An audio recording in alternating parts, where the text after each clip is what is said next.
అన్నింటికంటే ముందు అక్కడేమీ ఉండేది కాదు. The great unending nothingness. ఈ ఎండ్లెస్ నథింగ్నెస్ నే కొన్ని రిప్రజెంటేషన్స్ లో గిన్నెన్గా గ్యాప్ లేదా యానింగ్ వాయిడ్ అని అంటారు. ఆ తర్వాత వచ్చిందే వన్ యూనివర్స్. ఈ వన్ యూనివర్స్ కి లివింగ్ ఎంబాడిమెంటే ద ఫస్ట్ ఫిర్మామెంట్. ఈ ఫస్ట్ ఫిర్మామెంట్ ఇయన్స్ ఆఫ్ లోన్లీనెస్ తర్వాత కొన్ని కాస్మిక్ బీయింగ్స్ ని క్రియేట్ చేస్తాడు. వాళ్ళల్లో ఫస్ట్ వచ్చిన వాళ్లే మోనోక్రోమాటిక్ బీయింగ్స్. వాళ్ళు తమ క్రియేటర్ ని బ్లైండ్ గా వర్షిప్ చేస్తూ వాళ్ళేమన్నా క్రియేట్ చేద్దాం అని అనుకున్నప్పుడల్లా తమ క్రియేటర్ నుంచి పర్మిషన్ తీసుకుంటూ ఉండేవాళ్ళు. ఎందుకంటే వాళ్ళు వాళ్ళ క్రియేషన్ అంతా వాళ్ళ క్రియేటర్స్ కి నచ్చినట్టుగానే ఉండాలి అనుకునేవాళ్ళు. అందుకే వీళ్ళని ఆ ఫిర్మామెంట్ ఆస్పిరెంట్స్ అని పిలిచేవాడు. ఆ తర్వాత వచ్చిన వాళ్లే మల్టీ కలర్డ్ సెలెస్టియల్స్. వీళ్ళని ఆ ఫిర్మామెంట్ రెబల్స్ అని పిలిచేవాడు. ఎందుకంటే ఈ సెలెస్టియల్స్ ఆస్పిరెంట్స్ లా కాకుండా వాళ్ళు క్రియేట్ చేసిన ఏదైనా వాళ్ళలాగానే ఫ్రీ విల్ తో ఇవాల్వ్ అవుతూ ఉండాలి అనుకునేవాళ్ళు. అది ఫిర్మామెంట్ కి చాలా రెడిక్యులస్ గా అనిపించేది. కొంతకాలం అయిన తర్వాత ఆస్పిరెంట్స్ కి సెలెస్టియల్స్ కి మధ్య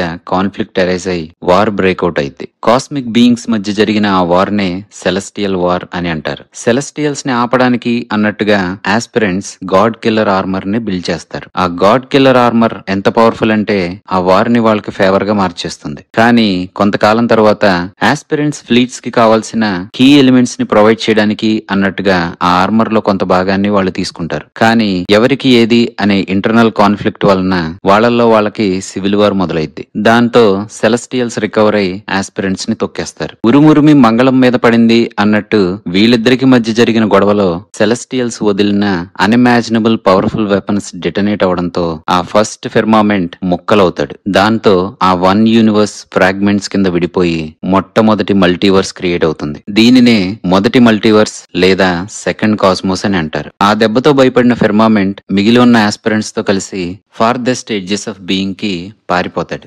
Marvel Comics cosmic iterations and power హైరార్కీని ఎక్స్ప్లెయిన్ చేసే ఈ పూర్తి వీడియో కోసం చెక్అవుట్ అవర్ ఛానల్.